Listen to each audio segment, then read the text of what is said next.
트라우마, 개정, 가정폭력에서 정치적 테러까지 누가 썼을까요? 주디스 루이스 허먼. 외상후 스트레스 장애와 근친성 폭력의 이해와 치료에 초점을 맞춘 연구에 정신과 의사, 하버드 의과대, 케임브리지, 매사추세츠 창립된 바 미국 여성협회 97년 트라우마 피해자를 이해하는 데 기여했고, 트라우마 그래서 주디스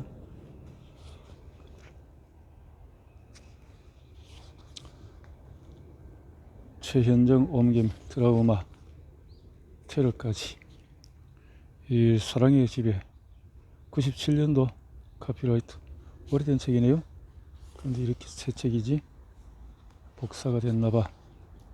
처음 시작할 무렵이란 내가 짊어진 것이 지나치게 남성적이라 할 수 있는 이야기로 성적인 경쟁, 야망, 권력, 관직, 배신, 죽음, 복수 등에 얽힌 이야기라고 생각했다. 그러나 여성이 이긴 것 같다.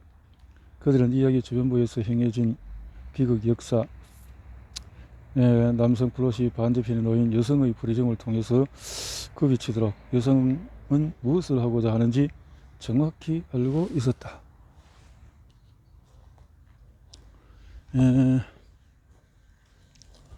드라이피네.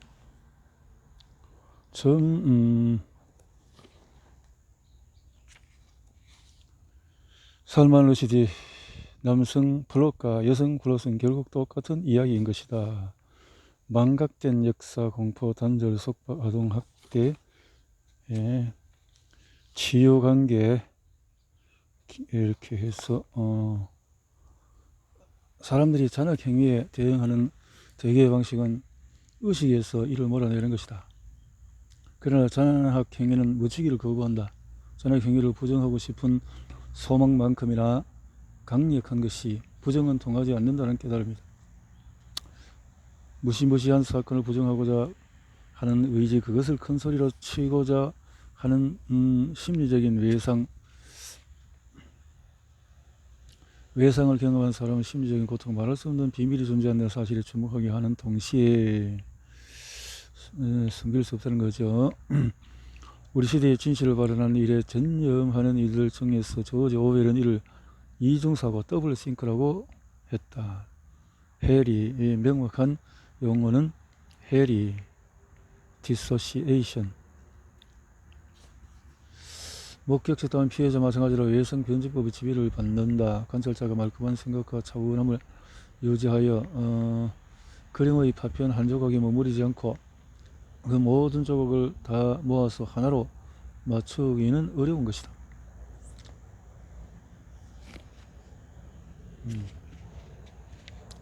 임상에 들어 억압된 생각, 느낌, 기억 등이 의식의 표면 위로 떠오르는 소중한 통찰의 순간에 대해서 알고 있다. 이러한 순간 개인의 역사뿐만 아니라 사회 역사에도 일어난다. 1970년대 여성운동이 외치면 여성에 대한 폭력 범죄가 만연해 있다는 사실을 대중에게 자각시켰다. 끔찍한 사건을 견뎌왔던 사람들은 피할 수 없는 심리적인 손상 속에서 고통을 외상 증후군에는 공통된 기본 양상이 있기 때문에 회복의 과정 또한 공통 경로를 따른다. 외상 성장들의 증거는 이 책의 심장과도 같다. 파편 조각들을 다시 연결하고 역사를 재건하며 이 책은 여성운동을 통하여 성생활에 가정생활에 잔악함에 관한 대중적인 담론이 가능해지고 인권운동을 통하여 정치적 생활에 잔악함에 관한 대중적인 담론이 가능해진 시기에 등장했다.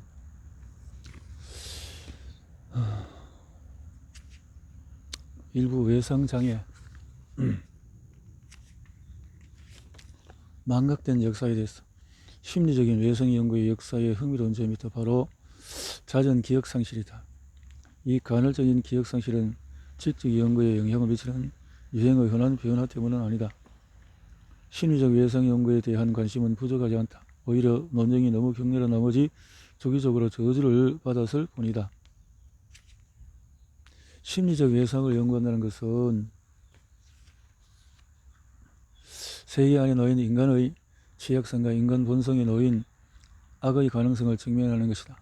심리적인 외상을 연구한다는 것은 끔찍한 사건에 관한 증언한다는 것을 의미한다. 가해자를 편들기 너무 쉽다. 가해자는 구계자이가 아무것도 하지 않아도 된다고 말한다.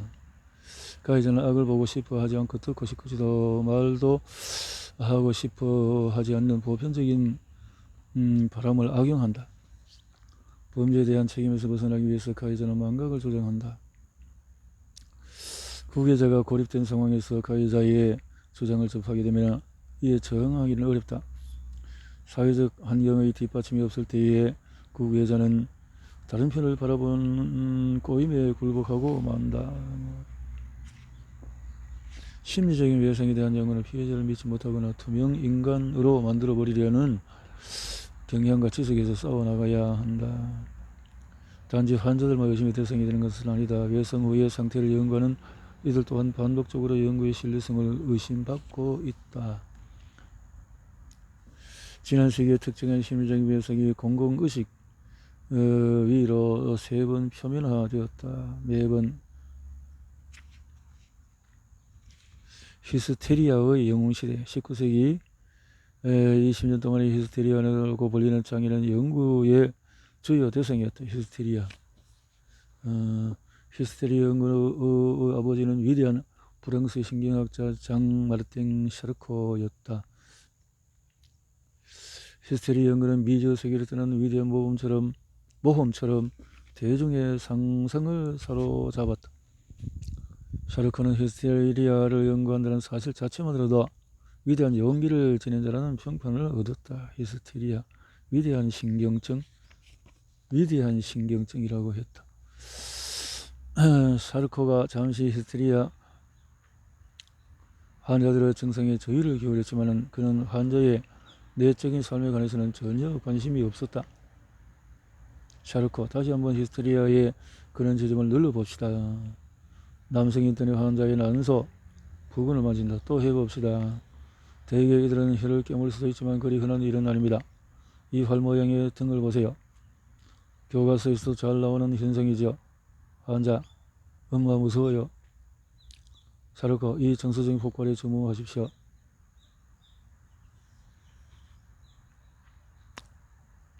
우리가 내버리던 데만 다시 발작 행동으로 돌아오게 됩니다. 환자, 다시 서른다. 엄마.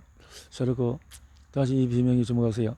아무것도 아닌 일에 대해서 지나친 소음이라고 할 수 있죠.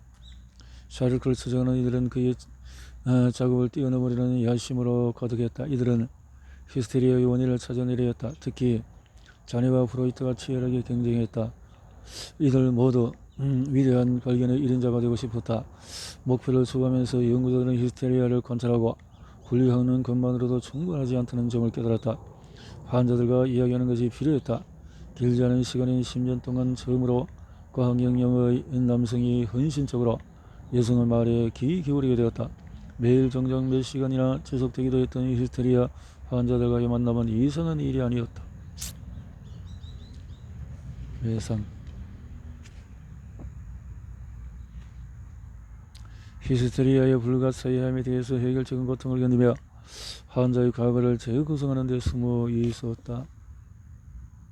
실태를 가장 멀리 들어간 사람은 프로이트였고 이는 어김없이 그를 여성의 성적인 삶에 대한 탐색으로 이끌었다. 여성의 성과 히스테리아의 증상의 관련성에 대한 오래된 임상 전통에도 불구하고 샤르코와 브로이어 같은 프로이트의 선생들은 히스테리아의 근원에 놓인 성의 역할에 대해서 매우 회의적이었다. 프로이드 자신도 처음에는 저항하였다. 두 번째, 환자에 대한 분석을 시작했을 때 성적인 신경증이 히스테리아의 근간에 존재한다는 예상은 내 생각과는 아주 동떨어진 것이었다. 나는 샤르코 학과에서 막 나왔고 히스테리아를 성이라는 주제와 연결하는 것은 일종의 모욕이라고 보았다. 여성 환자들이 그렇게 느끼듯이 이처럼 환자들의 반응에 감정적으로 공감하는 태도는 히스테리아에 대한 프로이트의 초기 저술에서 두드러지게 나타난다. 그의 사례 연구들은 기꺼이 방어적인 태도를 극복하려 하고 기꺼이 경쟁하려는 열정적인 호기심을 가진 한 남자를 보여준다. 프로이트는 지독한 이야기를 듣게 되었다. 환자들은 반복적으로 그에게 성폭력, 학대, 근친 강간에 관해서 이야기를 했다. 개혁의 실타래를 따라가면서 프로이트와 그의 환자들은 히스테리아 증상을 촉발한 가장 근대의 상대적으로 강한 작은 경험들에 숨겨져 있던 아동기의 주요한 외상 사건들을 들추어내었다. 1896년에 이르러 프로이트는 자신이 히스테리아의 원천을 찾아내었다고 믿었다. 18개의 사례 연구로 이루어진 히스테리아의 원인론 이라는 제목을 보고해서 그는 극적인 주장을 했다. 그러므로 나는 히스테리아에 관한 모든 사례의 밑바탕에서 하나 혹은 이상의 지나치게 이런 성적인 경험이 발생했을 것이라고 본다. 그 발생은 아동기 초기에 일어난 것이고 수십 년이라는 시간의 흐름이 방해하고 있지만 정신분석을 통해서 밝혀질 수 있다. 나는 이것이 신경병리학에서 카포트 닐리를 발견한 것이라고 할 수 있을 만큼 중요한 발견이라고 믿는다. 한 세기가 지난 지금에도 이 논문은 아동기 성학대의 결과에 대한 최근의 임상적인 설명에 필체가 만하다. 빛나고 자비로우며 설득력 있고 심사숙고한 기록이다. 그러나 히스테리아의 원인론의 출판은 이 연구의 끝을 맺게 하고 말았다. 1년이 채 되지도 않아서 프로이트는 히스테리아의 기원에 놓인 외상 이론을 비공식적으로 거부했다. 프로이트의 대응은 그의 가설을 담고 있는 급진적인 사회적인 함의에 스스로 계속 불편해하고 있었음을 보여준다. 히스테리아는 여성에게 너무 흔한 것이었고 만약 그의 환자들의 이야기가 사실이라면 그리고 그의 이론이 정확하다면 아동에 대한 도착행위라고 말한 것은 만연에 있는 무엇이 되어버린다. 그가 처음 히스테리아 연구를 시작한 파리의 프롤레타리아 사이에서 뿐만 아니라 자신의 계우이로 일하고 있는 빈의 존경받는 부르주아 가족들 사이에서도 아동학대가 빈번하다고 결론지어야 했을 것이다. 그러한 생각은 절대로 받아들일 수가 없었다. 도저히 믿을 수 없는 것이었다. 딜레마에 빠진 프로이트는 여성 환자에게 귀 기울이기를 그만두었다. 이 전환점은 그 유명한 도라의 사례에서 목격할 수 있다. 히스테리아에 관한 프로이트의 마지막 연구이기도 한 이 사례는 치료자와 환자의 협력을 통한 도전이라기보다는 기저의 경쟁처럼 읽힌다. 프로이트와 도라 사이의 상호작용은 정서적인 전투로 묘사되었다. 이 사례에서 프로이트는 환자가 경험한 것의 현실성을 인정하기는 하였다. 10대인 도라는 아버지의 정겨운 성적인 술책의 볼모로 이용되고 있었다. 그녀의 아버지는 실제적으로 도라를 성적 장난감으로 친구들에게 제공했다. 그러나 프로이트는 도라의 분노와 모욕감을 수용하지 않았다. 대신에 그는 그런 착지 상황이 그녀의 욕망에 충족인 것처럼 그녀의 에로틱한 흥분을 탐색하려고 하였다. 프로이트가 어떤 행위로 복수로 해석하자 도라는 치료를 그만두었다. 그들의 동맹 결렬은 야심찬 연구자들과 히스테리아 환자들의 협력에 씁쓸한 뒷맛을 남겼다. 100년 가까운 시간 동안에 이 환자들은 또다시 비웃음을 사거나 침묵을 강요받게 된다. 프로이트를 따른 이들은 반항적인 태도를 보이는 도라에게 특히 불평이 많았는데 훗날 제자들은 도라를 보고 프로이트가 만 히스테리아 환자 중에서 가장 심하게 반발하는 사람이라고 표현했다. 히스테리아의 외상이론이라는 잔해에서 프로이트는 정신분석을 창설했다. 다음 세기를 지배하게 된 심리학 이론은 여성의 현실에 대한 부정을 기반으로 세워졌다. 성은 연구의 주요 중심점으로 남아있다. 그러나 성적 관계가 실제로 발생하는 착취적인 사회적인 맥락은 완전히 감추어졌다. 정신분석은 환상과 욕망의 내적 선언에 관한 연구가 되었고 경험의 실제성과 단절되었다. 1910년에 이르러서 프로이트는 히스테리아 환자들이 겪은 아동기 성학대가 사실이 아니라고 결론지었지만 환자들의 호소가 거짓이라는 어떠한 임상적인 기록도 제공하지 않았다. 이러한 유혹의 장면은 전혀 일어난 바가 없으며 그것은 내 환자들이 만들어낸 환상일 뿐임을 마침내 확인하게 되었다. 프로이트의 철회는 히스테리아의 영웅 시대가 끝났음을 알렸다. 샤르코에서 시작하여 그를 따르는 이들이 지속하였던 연구의 흐름은 한 세기 만에 무시되었다. 체면과 의식의 변형은 또다시 마술적인 영역에 속하게 되었다. 이러한 극적인 전환은 단순히 사람의 작업으로 인한 것만은 아니다. 히스테리아 연구가 어떻게 그렇게 완전히 무너졌는가 이해하고 위대한 발견이 어떻게 그렇게 빠르게 잊힐 수 있는가를 이해하려면 애초에 히스테리아 연구에 영향을 미쳤던 지적, 정치적인 풍토를 이해할 필요가 있다. 19세기 프랑스의 주된 정치적인 갈등은 종교적인 군주제를 옹호하는 이들과 세속적인 정부 형태의 공화정을 옹호하는 이들 사이의 싸움에 놓여 있었다. 1789년 혁명 이후로 이 갈등은 7차례에 걸친 정부의 타도를 이끌었다. 공화정 지도자들은 신능부르 지하와들로 구성된 자생 세력이었다. 여성은 과학에 종속되어 있어야 한다. 그렇지 않으면 교회에 종속되고 말 것이다. 이렇게 부와 명성을 얻은 상인의 아들로 태어난 샤르코는 새로운 엘리트 부르주아 저명인사였다. 그의 살롬은 정부 장관들과 제3공화정의 저명인사들이 모이는 장소였다. 그는 세속적이고 과학적인 생각을 확장하기 위해 열의를 그의 동료들과 나누었다. 1870년대에 살페트리에르는 세속적인 가르침과 병원 관리의 가르치가 우월하다는 점을 보여주기 위해서 근대화되었다. 또한 그의 히스테리아 연구는 세속적인 개념들이 종교적인 개념들보다도 우월하다는 점을 보여주기 위한 것이었다. 악령에 홀린 상태의 주술, 귀신을 물리치는 의식, 종교적인 환경과 같은 현상은 히스테리아에 대한 샤르코의 개념화를 통해 과학적으로 설명이 되었다. 그의 가장 소중한 업적은 예술작품 속에 투영된 히스테리아를 진단한 것이었다. 그의 제자 파울리케와 함께 예술에서 묘사된 종교적인 경험이 실은 히스테리아로 설명될 수 있다는 이론이 담긴 요컨대 히스테리아에 대한 열정적인 관심을 불러일으키고 19세기 샤르코와 이런 세계 남성과학자들은 자신들이 여성의 격화된 위치를 상승시키는 호의적인 구조자라고 생각했다. 그러나 이 와중에서도 이들은 한순간도 여성과 남성의 사회적인 평등을 상승하지 않았다. 제3공화정 초기에는 여성주의 운동이 상대적으로 약했다.